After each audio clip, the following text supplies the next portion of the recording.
Hi friends, எல்லோரும் எப்படி இருக்கீங்க? நான் நல்லா இருக்கேன். நீங்களும் நல்லா இருக்கீங்கன்னு நினைக்கிறேன்.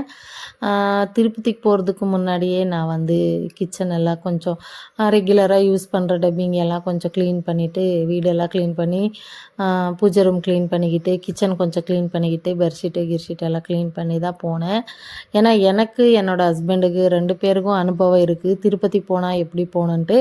அவங்களுக்கும் வந்து சின்ன வயசில் அவங்களுக்கு ஒரு 10 வருஷம் இருக்கும்போது அவங்க பாட்டி வந்து திருப்பதிக்கு போகும் நாளைக்கு போகிறோன்னும் போது என்ன பண்ணியிருக்கிறாங்க, நான்வெஜ்ஜு சாப்பிட்டுட்டு ரொம்ப முடியாமல் போயிருக்கிறாங்க. என்னென்னா லூஸ் மோஷன், வாமிட்டிங் ஆகிருக்கு. அங்கேயே திருப்பதியிலே அட்மிட் பண்ணிட்டாங்க. என்ன பண்ணிட்டாங்கன்னா, ஹாஸ்பிட்டலில் அட்மிட் பண்ணி ட்ரீட்மெண்ட் பண்ணிவிட்டு ஊருக்கே கூட்டிகிட்டு வந்துட்டாங்களாம். கோயிலே சுற்றி பார்க்க முடியலையா, தரிசனமே பண்ண முடியலையா. அந்த ஒரு அனுபவம் இருக்குது என்னோடய ஹஸ்பண்டுக்கு. எனக்கு 10 வருஷம் ஆச்சு. எனக்கு 11 வருஷத்தில் சரி நம்ம வெள்ளியிலே பாதை கொடுக்குறோன்னு சொல்லிட்டு வேண்டி இருந்தோம். என்ன பண்ணோன்னா, ஃபஸ்ட்டு நமக்கு தெரியல, சன்னகேஸ்வர சாமிக்கு தான் நம்ம பாதை கொடுத்துருக்கணும். பாதை ஃபஸ்ட்டு நம்ம குலதெய்வத்துக்கு கொடுக்காம வெங்கடரமண சாமிக்கு எடுத்துகிட்டு கிளம்பிட்டோம். எடுத்துகிட்டு கிளம்பிட்டா என்ன ஆச்சு, ஒசூர் பஸ் ஸ்டாண்டில் ஃபுல்லு வாழைப்பழத்தோலே இல்லை.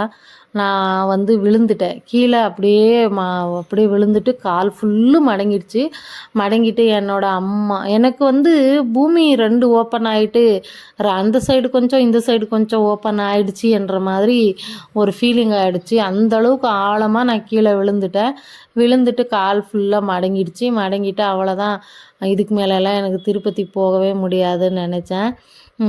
அப்படி நினைக்கும்போது நான் இன்னொரு விஷயம் யோசித்தேன். நாம் எல்லாம் வந்து கடவுளுக்கு ஏதாவது கோயிலுக்கு கிளம்பிட்டோம், போகாமல் இருக்கக்கூடாதுன்ட்டு கிளம்பி போயிட்டோம். என்னோடய ஹஸ்பண்டு ஃப்ரெண்டு ஒருத்தர், அவங்க ஃபேமிலி வந்திருந்தது. அந்த பையனை நான் கையில் பிடிச்சிக்கிட்டு தான் நான் வந்துட்டுருந்தேன். ஆனால் பார்த்தா அவன் அந்த பையனே கீழே குனிகிற அளவுக்கு அவனும் வந்து சாஞ்சி வர அளவுக்கு விழுந்துச்சு அந்த பையன். நான் விழுந்துட்டேன். அந்த பையனை அப்படியே கையில் எங்கள் அக்கா பிடிச்சிக்கிட்டாங்க. என்னாச்சுன்னா, அவ்வளோ வந்து சக்திவான நம்மளோடது குலதெய்வ சன்னகேஸ்வர சாமி.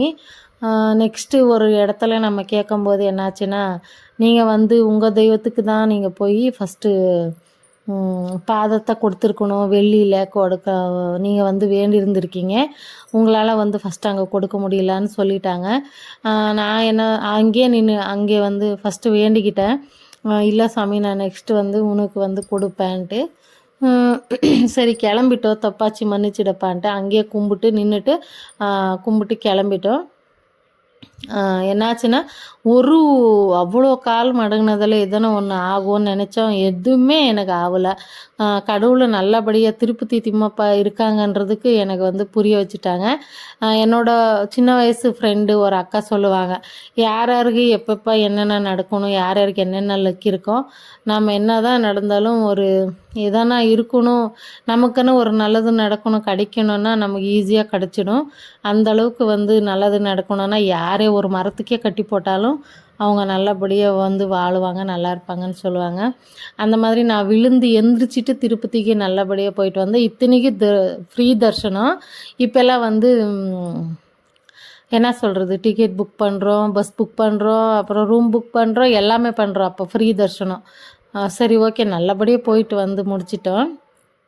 அந்த மாதிரி யாராக இருந்தாலும் ஃபஸ்ட்டு கோயிலுக்கு போகும்போது நம்ம குலதெய்வத்துக்கு விநாயகரப்போ கிட்ட பர்மிஷன் கேட்டுட்டு கிளம்பி போயிட்டு வாங்க. போகிறதுக்கு முன்னாடி வந்து எந்த கோயிலுக்கு போனாலும் வீடு கொஞ்சம் சுத்தபத்தமாக ரெடி பண்ணிவிட்டு போங்க. ஏன்னா எனக்கு தெரிஞ்சது என்னோடய அனுபவத்தில் நடந்தது நான் சொல்கிறேன்.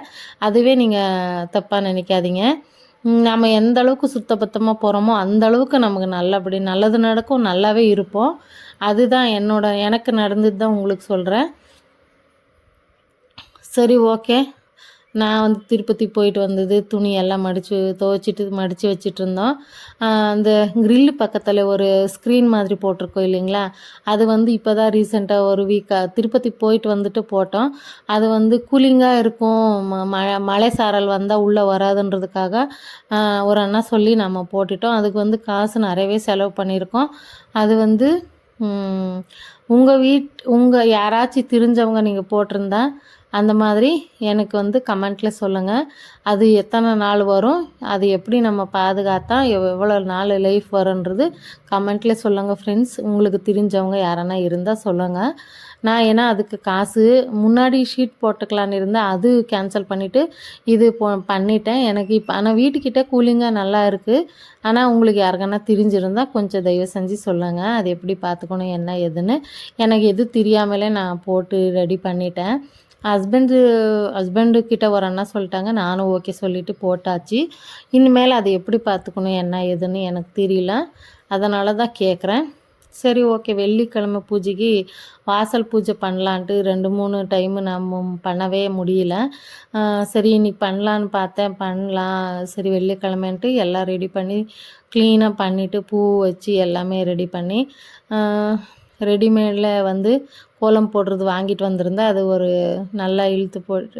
நல்லா இழுத்து கோலம் போட்டு நல்லா கலர்ஃபுல்லாக கோலம் போட்டு ரெடி பண்ணிட்டேன்.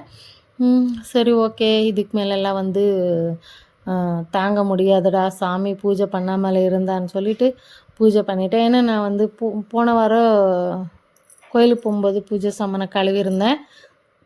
சரி இந்த வாரம் எல்லாம் கழுவ தேவையில்லைன்னு சொல்லிவிட்டு கழுவலை. ஆனால் வந்து பூஜை சாமானை எனக்கு பூஜை சாமான் எல்லாம் கழுவுனா தான் ஒரு மனசுக்கு திருப்தி. நார்மலாக அப்படியே பூஜை பண்ணேன்னா பண்ண மாதிரியே இருக்காது, ஏதோ ஒரு மாதிரியாகவே இருக்கும். சரி எனக்கு வந்து அந்த ஒரு இது சின்ன வயசில் நான் என்ன பண்ணுவேன், விடிய காலையில் 4 மணிக்கு எழுந்திரிச்சி 10 வருஷம் இருக்கும் அப்போது, எனக்கே 10 வருஷம்தான் இருக்கும். அது ஐயப்பா மாலை போட்டிருக்கிறவங்கெல்லாம் நம்ம வீட்டு பக்கத்தில் தான் இருப்பாங்க. அப்போ எந்திரிச்சு பழகிட்டு என்ன பண்ணேன், 4 மணிக்கு எந்திரிச்சு பூஜை பண்ண ஆரம்பித்தேன். அப்போ ஆரம்பிச்சிட்டு தான் நான் 4 மணிக்கு எந்திரிக்கிறது. எப்படி கிட்டத்தட்ட 1 வருஷம் வரைக்கும் நான் அப்படி தான் எந்திரிச்சிட்டு இருந்தேன். நான் மாத்திரை ஏதான மெடிசன் என் உடம்புக்குள்ளே போனால் தான் எனக்கு ஒரு மினிமம் 7 மணி ஆனாலே ஓவர் தான் என்னோடய டைமிங்ஸ் தூங்குறது. ஆனால் இப்போல்லாம் என்னன்னே தெரியல. எனக்கும் வந்து அந்த பிரம்ம முகூர்த்த பூஜை பண்ணணும்னு நினைக்கிறேன், ஆனால் பண்ண முடியல. சரி நம்ம எதெல்லாம் நினைக்கிறோமோ அது கொடுக்குற வரம் தான் பிரம்ம பூஜைன்றது எனக்கும் தெரியும். ஆனால் பார்க்கலாம், எனக்கு வந்து நெக்ஸ்ட்டு அதை தான் நான் இப்போ பண்ணணுன்னு ஒரு ஆசை இருக்குது. ஏன்னா எனக்கு அனுபவம் இருக்குது. என்னோடய ஹஸ்பண்டை நான் கல்யாணம் பண்ணணுன்னு ஒரு அதிர்ஷ்டம் இருக்குன்னா அந்த பிரம்ம முகூர்த்த பூஜை பண்ணி தான் எனக்கு அந்த அளவுக்கு எனக்கு சாமி மாதிரி ஒரு புருஷன் கிடச்சாரு. அவர்னா வந்து என்னோடய தெய்வமாக, என்னோடய உயிராக, என்னோட இதில் ஒரு மனசில் வந்து பூஜிக்கிற அளவுக்கு ஒரு நல்ல மனுஷன் கிடச்சிருக்காங்கன்னா 4 மணிக்கு எந்திரிச்சு நான் வந்து பூஜை பண்ணனால தான் கடவுள் எனக்கு ஒரு நல்ல புருஷனை கொடுத்தாங்க. ஓகே, ஏன்னா வீட்டில் வந்து தொடப்பம், மரம், டஸ்ட்பின்னு இதெல்லாமே இப்போ யாராக இருந்தாலும் பிரித்து வைக்காதீங்க தயவு செஞ்சு. அது பிரித்து வச்சோம்னா கணவன் மனைவிக்கு வந்து அண்டர்ஸ்டாண்டிங் இருக்கவே இருக்காதுன்னு சொல்லுவாங்க. அதே மாதிரி இப்போ நான் ஊதுபத்தி காட்டுறேன் இல்லைங்களா, அம்மிக்கல், அதுவும் அப்படி தான் பிரித்து வைக்கக்கூடாது. அது வந்து நிஜமாகவே எனக்கு தெரிஞ்ச அளவுக்கு பிரித்து வைக்கக்கூடாது தான். அது பிரித்து வச்சா அண்டர்ஸ்டாண்டிங் இருக்காது. அவங்க நம்ம பேச்சு கேட்குற மாதிரி தான் இருக்கும், ஆனால் அவங்க உள்ளுக்குள்ளாவே அவங்க வேறு ரூட்டில் போயிட்டுருப்பாங்க. அதனால் எந்த அளவுக்கு நம்மளால் அம்மிக்கல் இது எல்லாமே கூடவே சேர்த்து வச்சுக்க முடியுமோ அது சேர்த்து வச்சுக்கணும். இது எனக்கு தெரிஞ்சது, எனக்கு இது என்னோடய பாட்டி சொல்லி கொடுத்தாங்க. நான் ஒரு நாள் தொடப்பம் மரமும் ஒரு இடத்துல வச்சுருக்கும் போது அப்படி பிரிக்கக்கூடாதம்மா, ரெண்டுமே ஒரு இடத்துல வையனாங்க. ஓகே ஃப்ரெண்ட்ஸ், வீடியோ முடிய போகுது. லைக் பண்ணுங்கள், ஷேர் பண்ணுங்கள், பிடிச்சிருந்தா சப்ஸ்கிரைப் பண்ணி பாருங்கள். அதே மாதிரி வந்து இது என்னோடய வீட்டு செடியில் வந்த பூ. எப்படி என்ன ஒரு நாளைக்கு ஒரு மழை வருது பூ. Thank you friends, thank you so much. Like பண்ணுங்கள்.